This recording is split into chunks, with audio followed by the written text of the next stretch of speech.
de podcast numéro 2, toujours le même invité, le patron, le boss, j'ai nommé l'ami Max.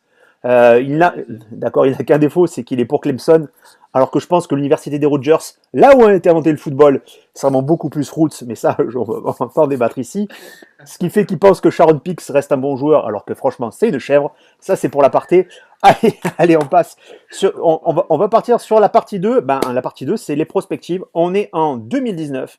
Et qu'apprend-on au 1er janvier 2019? Que non, nous n'aurons pas Kings Fisbury, que McParty, c'est pas pour nous, et qu'on se retrouve avec Monsieur Mémé désormais, Adam Gaze. Adam Gaze, pour qui, pourquoi? Je pense que c'est le choix le plus pertinent. Pourquoi choix pertinent pour Sam Darnold, tout simplement, parce que la chose la plus importante pour notre équipe aujourd'hui, c'est quoi? C'est de développer Sam, à la fois structurellement parlant, avec un coach offensif. C'est vrai que, en fait, depuis, on a eu entre Rex et Bowles, on a eu des coachs défensifs. Il était vraiment temps d'avoir un coach offensif. Donc il va lui apporter effectivement structurellement parlant. Sur le plan offensif, le jeu des Dolphins était pas dégueulasse. Je pense que ça manquait surtout de talent. Donc c'est finalement un bon choix. Le principal problème que j'ai avec ça, c'est qu'on va se taper son coordinateur offensif, Baran Revel. Et Revel, c'est vraiment pour moi c'est le point négatif ou le point d'alerte en tout cas que j'ai sur la signature de Zangis. Alors, je vais rebondir là-dessus. Point négatif peut-être, mais quand on compare aux deux chèvres qu'on a eu les deux dernières saisons, j'ai même plus leur nom, mais je pense que c'est les personnes après Matt Forte que j'ai les plus insultées. Bates, c'est ça, Bates. Jeremy Bates cette année et Chen Gailey. Ah voilà, allez, voilà, Chen Gailey, oh là là, Fratch 2. Donc, est-ce que finalement on peut pas tenter le coup? Et je vais rebondir là-dessus, puisqu'on en avait parlé aussi. Gates, semble-t-il, a quand même eu des problèmes avec des joueurs à fort caractère dans son vestiaire à Miami. Ouais, c'est la principale chose qui a fait que Jay s'est fait envoyer aux Eagles pour que dalle, quatrième tour quand même, pour alors même si un running back qui avait des problèmes de genoux, voilà. C'est un joueur qui a du mal avec les fortes têtes et l'arrivée de Le'Veon Bell me fait un peu peur par rapport à ça, puisque Bell a tout talent du monde, mais c'est une superstar et c'est un joueur qui a un gros caractère. Donc effectivement, je suis d'accord avec toi, c'est le deuxième point d'interrogation que j'aurais sur l'arrivée d'Adam Gay chez nous. Comment il va gérer ce vestiaire? Comment il va gérer la pression new-yorkaise? Il faut gérer New York sur un plan. Enfin, quand tu as Manish Mehta qui arrive derrière et qui peut te démolir en quatrième de couverture du New York Daily News, il faut le supporter. Voilà, New York, c'est pas Miami. C'est le plus gros marché des States, donc deux points d'alerte là-dessus. Ouais. Autre chose qu'il faut finalement parler, c'est la cohabitation avec Greg Williams, le coordinateur. C'est Greg, hein, Williams, c'est ça? Oui, Greg Williams. Ouais, Craig Williams, que pour ceux qui ont vu Arnox, qu'on a pu voir l'année dernière au Browns, d'accord. Je pense que c'est un gars qui se voyait aussi, lui, head coach, enfin, je pense, et qui du coup vient chez nous. Alors effectivement, c'est plutôt une bonne nouvelle. Je sais même pas quel était le nom du coordinateur défensif l'année dernière, pour te dire. Mais preuve que j'ai pas eu à l'insulter, donc c'est quand même. C'est, Casey Rogers. ouais, si, ouais, maintenant que tu me dis un que bla, ouais. Et donc voilà, donc Greg Williams, cohabitation Gaze, Greg Williams. Ça va matcher, ça va pas matcher? C'est vraiment dans l'expectatif. Je pense que alors, Craig Williams, alors humainement parlant, c'est vraiment pas la personne avec qui j'aurais le plus d'affinité. C'est quand même chez Bounty Gate pour ceux qui s'en souviennent pas, aux Saints à l'époque. Sur le plan sportif, j'ai aucun problème là-dessus. Je pense que il a réussi à créer une vraie défense à Cleveland, une vraie identité défensive. Je pense qu'effectivement, comme toi, il se voyait être coach. Et je pense que par contre, le job des Jets en défense est le plus attractif, en tout cas des jobs disponibles pour se faire voir, pour monter une défense qui soit en béton armé et qui puisse avoir une chance à nouveau, en tout cas, de pouvoir interviewer l'année prochaine pour un job de head coach, quoi. Ok, grosse signature, toujours en attaque. Alors on va en garder meilleur pour la fin. On a signé pas mal de wide receivers. Josh Bellamy, qui est plutôt un spécial teamer, je dirais, non, aussi. Ah oui, tout à fait. Profil de gunner et profil de kick returner, punt returner, effectivement. Voilà, après, au niveau de l'ambition, un peu plus ambition, finalement, dans le poste à Kers, hein, Jamison Crowder. Et pour moi, Crowder, c'est. Alors, pour ceux qui suivent pas mal le compte, c'est vrai que j'étais plutôt parti d'Adam Price, Mhm. qui était chez les Bucks, qui était chez Titans. Mais Crowder, c'est un bon choix. Je pense que il a effectivement fait une moins bonne saison l'an dernier, en même temps avec Alex Smith, puis des QB remplaçants, difficile de faire une bonne saison. Voilà, je pense que c'est un vrai slot qui va bien s'intégrer, à mon avis, dans cette attaque. On a une escouade complémentaire. Pour moi, tu vois, s'il sort une saison à 700 yards et 6 TD, c'est une signature plus que correcte. Est-ce que c'est pas doublon avec Enunwa? C'est la question que j'ai vu passer parfois. Pour moi, non, parce qu'Enunwa est typiquement le vrai edgeback. C'est-à-dire que tu peux le mettre en proche de ton tight end, proche de la ligne. C'est plus un receveur de possession qui va aller chercher du yak parce que pour le tacler, il faut le choper le bulldozer. Et Crowder, c'est plutôt un speed guy. Donc pour moi, pas du tout de doublon. C'est pas du tout les mêmes profils et pas les mêmes attentions. Voilà, en attaque toujours. Attention, c'est un suspense. Il est là. Il est Il aura bien le numéro 26, ce qui fait que le maillot que vous venez voir efflingué, c'était un maillot à Maids, à 170 $ au Midlife Stadium. Merci les Color Rush, merci le business. Voilà, de toute façon, c'est le plus gros transfert en free agency, enfin le plus gros recrutement de toute la NFL, on va pas se mentir. Hein. Euh, Pas, je vais pas dire pas en termes de financier, mais en termes de ce que ça représente. Voilà, on le voulait. Il avait dit il y a quelques saisons, ouais, il faudra me payer beaucoup plus cher pour aller voir les Jets. À savoir qu'on l'a signé pour un contrat qui est très très très correct, hein, puisque cette année c'est à peine le 5e joueur le mieux payé du groupe, hein, même si après ça va aller en croissant et qu'il a quand même pas mal de garanties. C'est Le'Veon Bell. Le'Veon Bell, pourquoi c'est bon pour nous, mon cher Max? Bon, bah, c'est bon pour nous parce que je pense qu'on n'a pas eu de joueurs offensifs aussi brillants sur ce millénaire, hein, j'ai envie de te dire, à part, effectivement, on avait le débat sur Curtis Martin, effectivement. Mais voilà, je pense que sur ce millénaire, les Jets en attaque, on n'a pas eu de joueurs aussi impactants, offensivement parlant. Donc déjà par sa capacité à courir, importante, sa capacité à catcher des ballons, et puis pour le développement de Sam Darnold, encore une fois, je pense que toutes les décisions qui ont été prises sur cette off-season, sur la draft à venir et sur l'année prochaine, elles sont toutes faites dans un but, faire grandir Darnold. Et Le'Veon Bell, c'est la meilleure chose qui puisse arriver à notre jeune QB. Quand on voit la première saison d'Arnold, toutes les défenses n'avaient qu'un but, c'est foutre la pression sur Darnold, aller le blitzer, parce que forcément ils savaient que derrière ça allait mal jouer. Là, le problème c'est que leur préoccupation numéro un, c'est comment je m'occupe de Bell, et après on va voir si on peut blitzer ou pas d'Arnold. Donc c'est une soupape de sécurité hors de la temps long, qui peut être Robinson ou les autres. C'est un phénomène, et je dirais même s'il est à 80% de ce qu'il a fait à Pittsburgh, même à 80% de ce qu'il a fait, on prend tout de suite, quoi. Ah, mais de toute façon, je pense qu'il ne faut pas s'attendre à ce qu'il fasse des stats similaires à celles qu'il faisait à Pittsburgh. Alors, pour deux raisons. Même si Darnold a tout le talent du monde, il n'est pas encore au Trisberger. Il a pas l'expérience, enfin, c'est pas Ben. On n'a pas des receveurs du niveau d'Antonio Brown, de Juju ou même d'Ainsward, voilà, avec qui il a pu jouer. Du coup, effectivement, pour moi, une saison aller à 1100, 1200 yards à la course, 450, 500 à la passe, c'est déjà incroyable.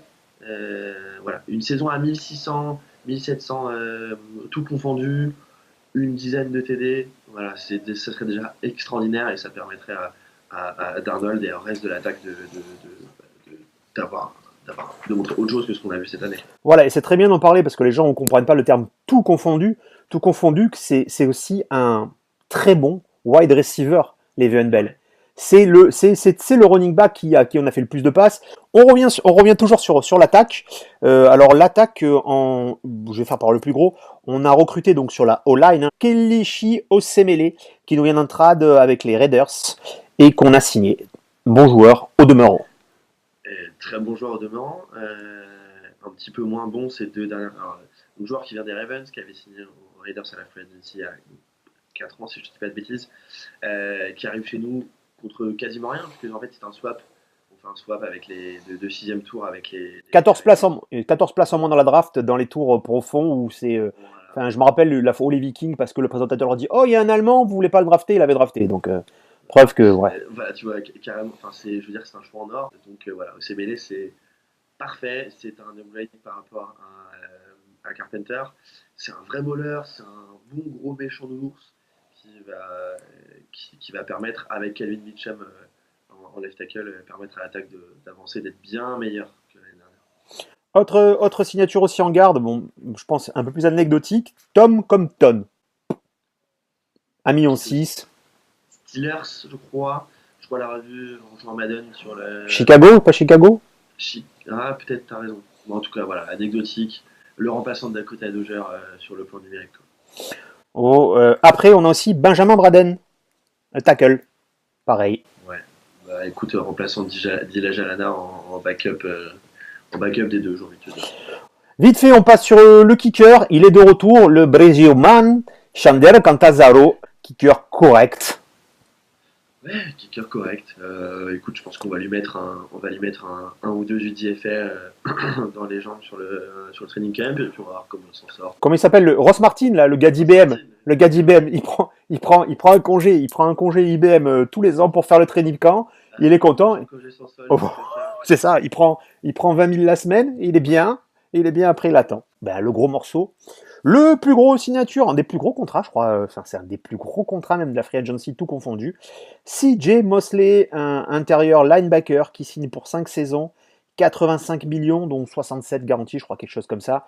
C'est le patron de la défense des Ravens, à un poste où finalement ben, on a Adams, on a Leo Williams, bon ça on peut en parler au niveau de perspective, moi je le vois comme ça, mais devant on a CJ Mosley. Et ouais. Et bah écoute, c'est une signature, alors encore une fois, pour ceux qui nous suivent, que je n'avais pas du tout anticipé pour ma part. Finalement, il a voulu venir chercher les dollars. Il les prend chez nous. Écoute, oui, c'est cher payé. En même temps, je pense que les contrats des linebackers dans 2 ans, son contrat sera peut-être le 10e plus gros, ou en tout cas le 5e plus gros. C'est un linebacker incroyable. Voilà. Je pense que quand dans une off-season, tu peux signer le meilleur running back du jeu, le meilleur inside linebacker. Alors, certains diront que Klee, mais ok. 2 Pro Bowlers, 2 All Pro, et bah tu prends, t'allonges les billets et on avait de l'argent, donc autant y aller. Nous au moins on a de l'argent, il faut le dépenser. On le dépense en plus dans des contrats qui sont bien structurés, puisque ça laisse vraiment de la place pour pouvoir re-signer si on a besoin Adams, parce que ça sera la grosse re-signature, voire après un contrat de Sam. Mais voilà, c'est avec le gars est fort, All Pro, hein. All Pro, Pro Bowler, je ne sais pas combien de fois. Le gars il vient, on voit dans l'état d'esprit, il est déjà intégré, il a déjà son numéro. De suite, il parle devant le micro, il dit voilà, moi je suis pas là pour perdre. Je pense qu'entre lui et Adams, ça suffit. Il y a vraiment 2 gros patrons derrière, et c'est très bien. Et c'est très très bien. Très bien. Et non, alors, je rebondis sur ce que tu sais sur le contrat. Effectivement, la plupart des contrats qu'on a signés, enfin qui ont été signés cette saison, on les a tous franc-clodés. Bah, pourquoi Alors, premièrement, on a du cash. Et deuxièmement, on n'a personne à re-signer dans les 2 prochaines saisons. Puisque c'est le problème d'être une mauvaise équipe, c'est que bah, en fait, vu que tu n'as pas de gros joueurs à signer, parce que tu n'as pas de gros joueurs qui sont bons à qui donner des bons contrats, eh ben, tu peux te permettre de concloder. Si. Cette année, Williams, il prend 14 millions. Oui. 2. C'est d'ailleurs le joueur le mieux payé, hein, devant Truman Johnson, devant Mosley, devant Bell. Mais ça veut dire que quid de ce qu'on en fait. On a levé sa 5e année d'option. Après, on va débattre si c'est mérité ou pas, peu importe. Mais c'est lui aussi le cap qui reste. Et c'est. Bon, ben ça on fera un débat, je pense, sur Harry Anderson pour ça. On revient toujours en défense. Brian Poole. Je crois qu'il venait de Philadelphie, je crois, Brian Poole. Atlanta. Ah oui, Atlanta, Falcons. Ouais, je savais que c'était un oiseau, je t'avais dit que c'était un oiseau, mais c'était un oiseau. J'avais un oiseau. Brian Poole en cornerback, qui est la dernière recrue. Ouais, ça sera notre slot corner, hein. Il prend la place de Buster Skrine. Ça, c'était la première partie, on les a recrutés. Maintenant, on va passer à la seconde partie. Ben, on les a gardés. Allez, donc, on les a gardés, ben, on va rebondir sur la même chose. En cornerback, finalement, on a Truman Johnson, il est chez nous. De toute façon, il ne pouvait pas partir, ça nous coûtait trop cher. Et très sincèrement, je l'analyse. C'est quand même pas une saison dégueulasse, Truman Johnson. Et puis, derrière, il a fait aussi, je veux dire, il était ciblé, pas ciblé, les autres allaient de l'autre côté. Il a fait des interceptions, un mec décisif. Pour moi, le seul truc que je lui reproche, c'est le match à Cleveland, où on les met en 3e et 15. Il y a, comment il s'appelle, Taron Taylor sur le terrain, et d'un coup, il pousse ce ballon. On les fait avancer de 15. Ils sont dans un run où Taylor veut courir, il se blesse, il faut rentrer Mayfield. Parce que ce match-là, si on le gagne, si on le gagne, on La est, saison elle est différente. la saison pour nous est différente La saison et, pour et, nous la saison de Cleveland aussi est différente. est Et différente. peut-être qu'on met pas en place un mec, enfin, je veux dire, parce que, je veux dire, déjà, comment il s'appelle, je sais plus, le gars là, c'est Mo Lewis qui a donné 18 ans de règne aux Patriotes, parce que s'il n'y a pas Mo Lewis, il n'y a jamais Tom Brady et compagnie. Et j'aimerais pas qu'on donne encore 20 ans aux Browns pour la même connerie. Hein. Je dis ça, voilà. Je vous le mets ici, on ressortira les vidéos dans 5 ans. Dans 5 ans. Daryl Roberts, quand même un contrat, 3 ans, 18 millions, pour un gars qui était venu, je pense, sur le waiver des Patriots, de mémoire, il y a 3 saisons. Mhm. Moi, j'ai toujours bien aimé, contrairement à Julien Bianchi, qui lui ne trouve pas bon. Mais finalement, bon, pour lui, il a le poste 2. Est-ce que ça ne veut pas dire qu'on va drafter aussi un cornerback quand même? Ah ben, j'ai envie de te dire que si on ne draft pas un cornerback, ça va être compliqué. Je pense que pour moi, la gestion de ce poste de corner, c'est la moins bonne décision qui a été prise cette saison. Et du coup, ça revient à ce qu'on disait dans l'épisode précédent sur le fait qu'à mon avis, Mo Claiborne a des grandes chances de revenir parce que Daryl Roberts n'est pas du tout un CB2, un cornerback 2, quoi. Je veux dire, il l'a été chez nous parce qu'on a eu des blessures, voilà. Et c'est pas un CB2, quoi. Je veux dire, en dime package, ouais. Il peut jouer nickel corner, mais bon, c'est pareil, il est un peu grand, il est pas. Voilà, j'ai un peu de mal à comprendre cette signature. Moi, je t'avoue que je l'aurais bien vu laisser partir et aller plutôt chercher quelqu'un d'autre. Donc, pas une bonne signature à mon sens. Ok, on passe toujours à la défense. Alors, on va faire pour moi, des choses compréhensibles. Je les mets dans le même lot en Brandon Copeland et Newy Lewitt. Des joueurs qui étaient des joueurs déjà de rotation. Copeland fait une bonne saison. On les re-signe les deux. J'intègre aussi Frankie Louvu, qui était la bonne surprise de l'année dernière. Hein. Ouais, Je crois qu'il était unrestricted, lui. Non, il était undrafted. c'est un UDFA Ouais, qu'on va chercher. ouais.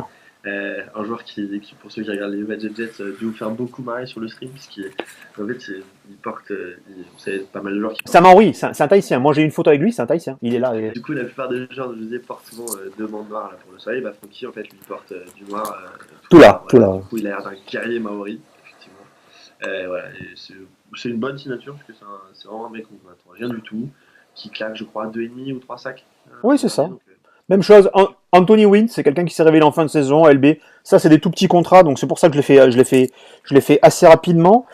Qui j'ai d'autres en defensive event? Brandon Kafoussi. Alors, autant le nom me disait quelque chose, autant je l'ai vu dans la rotation, c'était pas ça. Devant, pour moi, alors moi, je pense qu'il va y avoir débat entre toi et moi, je préfère le lancer. Henry Anderson. Defensive event, qu'on re-signe pour 3 ans et 25 millions de dollars, ce qui fait à peu près 8 millions et demi la saison. Hein. D'accord. Mais pourquoi? pourquoi?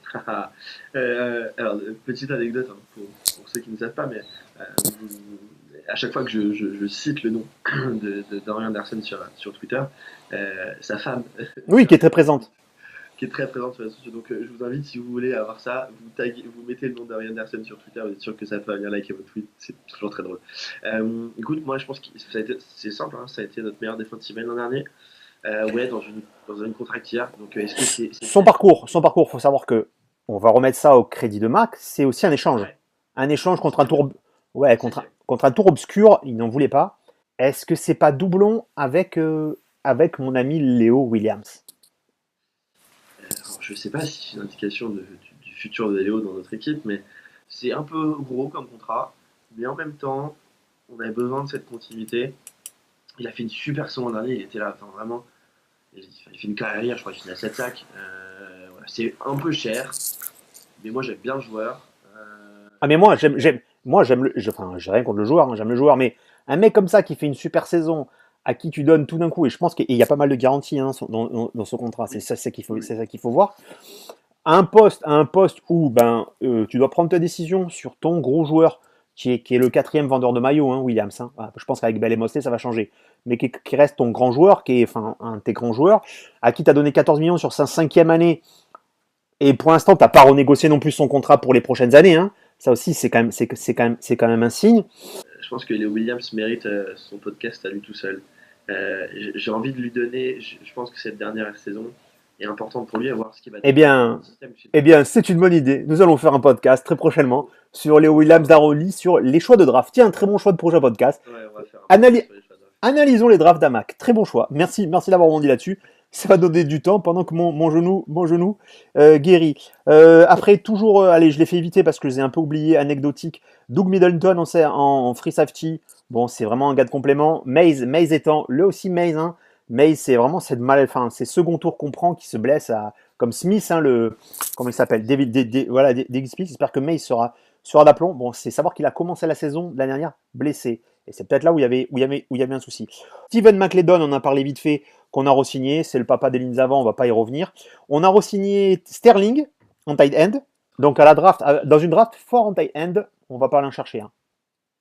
Je parle pas de Fant ou d'autres, hein, je parle. Je Non. pense pas. Et sinon, par contre, le truc que vous pourrez sortir à votre pas et qui change rien à votre vie, on les avait signés avant la free agency avant tout. Je parle de Jordan Morgan, de Arthur Mollet, de Tim White, de Harvey Langley, de Stacy Coley, Charles Tapper, Evan Campbell. Bref, que des gonzes dont vous n'entendrez plus parler. Et voilà. Autre chose, j'ai vu sur ta dernière mock draft, on en parlera, et ça c'est vraiment pour faire un teasing, qu'il y avait un joueur qui s'appelait Michael Jordan. Et ouais. Alors, est-ce que ça veut dire que Paco, du coup, ne suivra plus les Jets parce qu'il préfère les LeBron James? Vous le saurez à la fin de ce prochain podcast. Allez, on vous dit à très bientôt. Ciao. Ciao.